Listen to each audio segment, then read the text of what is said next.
तो लोकराम जी, आप अध्यक्ष पद हेतु अग्रवाल शिक्षा संस्थान का चुनाव लड़ने जा रहे हैं, क्या एजेंडे और क्या मुद्दे हैं सर आपके? देखिए, संस्थान हमारा निरंतर कार्य कर रहा है और लेकिन कभी कभी किसी कार्यकाल में कभी कोई कार्य धीमा पड़ जाता है और जो सबको खलता है। तो मुझे लगा कि हमें अपने संस्थान को और तेज़ी से प्रगति पथ पर ले जाना चाहिए। तो मैंने अपनी कमेटी के सामने अपना दावा पेश किया। मैं पिछले विगत 40 सालों से लगा हूँ, तो मेरा ये एक लक्ष्य है कि हम संस्थान को और तेज़ी से इसकी प्रगति कर सकते हैं। हमारे पास किसी चीज़ की कमी नहीं है, संसाधनों की कमी नहीं है, इच्छा शक्ति जो है वो बढ़ानी पड़ेगी और अपनी कार्य करने की शैली बदलनी पड़ेगी ताकि हम इसको और तेज़ी से आगे ले जा सकें। हमारे पास कई योजनाएं हैं, जैसे हमारी एक योजना है कि हमें एक नई ब्रांच स्थापित करनी है। जैसे हमारी योजना है कि हमने जो विद्यालय अभी जो हमारे चल रहे हैं इनके अंदर और हम नई ब्रांचेज स्थापित कर सकें। ब्रांचेज मतलब वहाँ पे जो है एआई, आजकल एआई का जोर चल रहा है, आजकल जो है स्पेस का चल रहा है, आजकल रोबोट का चल रहा है। ये हम सारी चीज़ें प्रयोग से लेबोट हम शुरू करने जा रहे हैं अगले साल। तो इस तरह की योजनाएं करके इसको हम एक लेवल का जिसको कहते हैं, अगर नेक्स्ट स्टेप बढ़ के हम हाई लेवल का अपना करना चाहते हैं इसको, क्योंकि किसी विद्यालय से हमारा विद्यालय कमज़ोर न रहे। कहीं ना कहीं सर ये एजेंडे हैं कि हाईटेक जो है शिक्षा संस्थान को बनाना है, तो सर क्या संदेश है चुनाव से पहले जो आपको वोट करेंगे उन लोगों को? मेरा सभी अपने मतदाता भाइयों से अपील है कि आप एक बार मुझे मौका देखिए। मेरी कार्यशैली सबने देखी हुई है, सब मेरे मतदाता भाई मेरी कार्यशैली से परिचित हैं। धन का अभाव मैं समझता ही नहीं कि अग्रवाल समाज के पास धन का अभाव।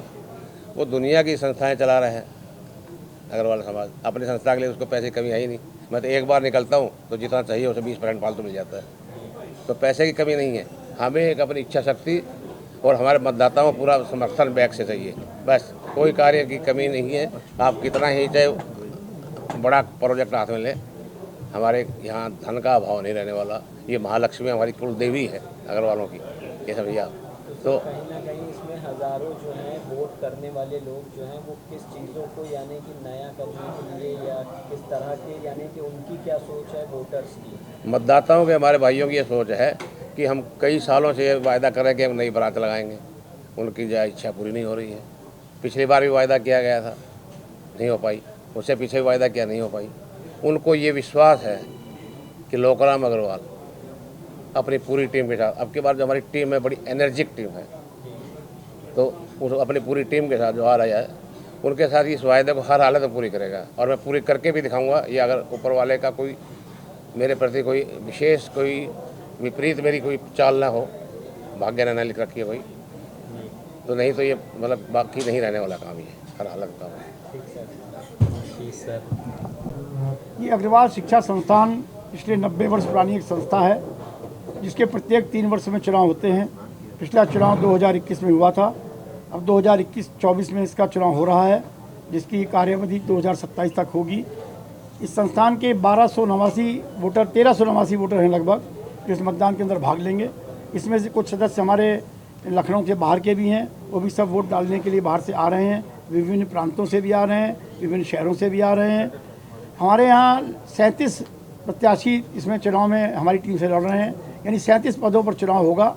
शेष पदों पर मनोनयन होता है। हर इकाई के अंदर अग्रवाल शिक्षा संस्थान की जो पेरेंट बॉडी है जो सारी इकाइयों का संचालन करती है वो 5 इकाइयों का संचालन कर रही है। महाराजा अग्रसेन विद्यालय inter college, Maharaja Agrasen public school Motinagar, Maharaja Agrasen विद्यालय डालीगंज, बालिका विद्यालय डालीगंज, महाराजा अग्रसेन पब्लिक स्कूल गोमतीनगर और महाराजा अग्रसेन पब्लिक स्कूल जानकीपुरम इनका संचालन करती है। 6 उपक्रम भी हमारे द्वारा चलाए जाते हैं। एक धर्मार्थ चिकित्सालय था जो महाराजा अग्रसेन हॉस्पिटल का रूप ले चुका है। किड्स, एक अग्रवा किड्स के नाम से संस्था है। एक हमारा वेणु प्रसाद हलवासिया स्मृति भवन है। एक हमारा सेठ रामजस हॉल है। इसके अतिरिक्त स्केटिंग हॉल की कमेटी है। ये सब कमेटियाँ विभिन्न रूप में लोगों को सेवा करने का कार्य कर रही हैं। सभी इकाइयों के अंदर जो टीम चुनकर आएगी वो शेष इकाइयों के जो हमारी उपक्रम हैं उनके अंदर उनका मनोनयन करती है as a chairman, as a को चेयरमैन। लक्ष्य क्या है? लक्ष्य हमारा शिक्षा को बढ़ावा देना है। शिक्षा भी बड़े बड़े आदमी तो अच्छे अच्छे स्कूलों के अंदर ऊंची फीस देकर अपने बच्चों का एडमिशन करा लेते हैं, लेकिन हमारा लक्ष्य है कि मध्यम वर्ग, निम्न वर्ग के बच्चे जो अच्छी फीस नहीं दे सकते और अच्छी शिक्षा पाने से वंचित रह जाते हैं उनको संबल देने का है। उनको सहारा देने का। मैं आपको बताना चाहता हूँ और मुझे बताते हुए बड़ी खुशी हो रही है इस बात का कि हमारे यहाँ इतनी न्यूनतम फीस है और हमारे यहाँ हाई स्कूल का रिजल्ट, इंटर का रिजल्ट जो CBSE से एफिलेटेड संस्थाएं हैं, चाहे यूपी बोर्ड से एफिलेटेड संस्थाएं हैं, वहाँ पर 100% रिजल्ट आता है। और यही नहीं, 90% से अधिक मतलब अंक प्राप्त करने वाले छात्रों की संख्या भी काफ़ी है।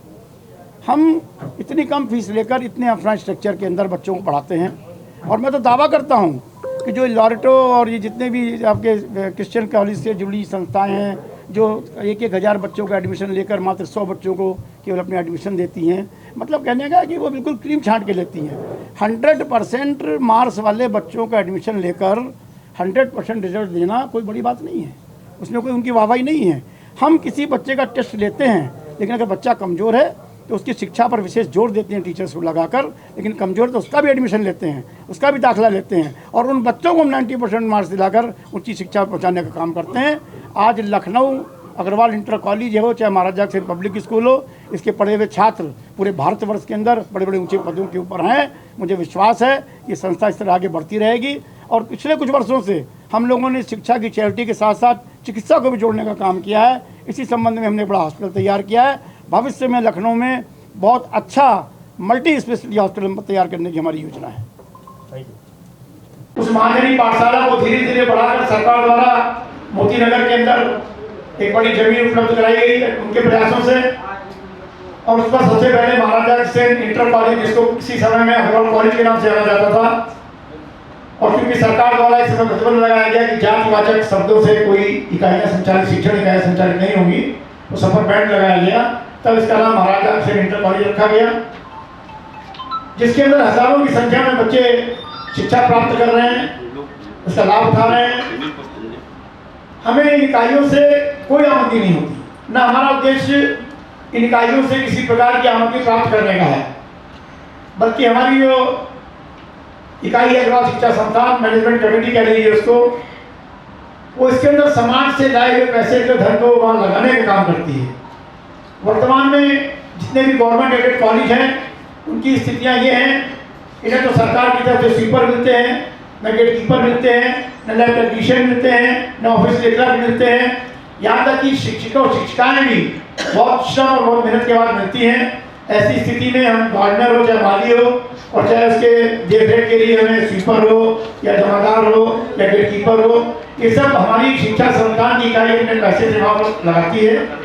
इवन कि कंप्यूटर के टीचर भी हम अपनी तरफ से प्रोवाइड कराते हैं ताकि बच्चों को शिक्षित किया जा सके। इसके पश्चात वहाँ पर महाराजा सेन मोती नगर की स्थापना की गई। ये विचार किया गया कि अभी गवर्नमेंट एडेड स्कूलों से हम बच्चों को बहुत अच्छी शिक्षा दे सकते हैं, क्योंकि टीचर्स पर हमारा कंट्रोल नहीं है। टीचर्स की यूनियंस बनी हुई है, वो अपने साथ काम करते हैं। मोती नगर के अंदर इकाई की स्थापना की गई। तो सर, जैसे कि अध्यक्ष पद हेतु आप यानी कि क्या कहना चाहेंगे इस प्रेस कॉन्फ्रेंस के माध्यम से जो चुनाव होने वाला है? देखिए, लोकराम जी ने जो है पिछले 35 वर्षों से ये शिक्षा संस्थान से जुड़े हुए हैं। कार्यकारिणी सदस्य के रूप में इन्होंने अपनी सेवाएं दी थी, उसके बाद कोषाध्यक्ष भी बने, मंत्री भी बने, और आज ये जो है शिक्षा संस्थान के अध्यक्ष पद पे प्रत्याशी हैं।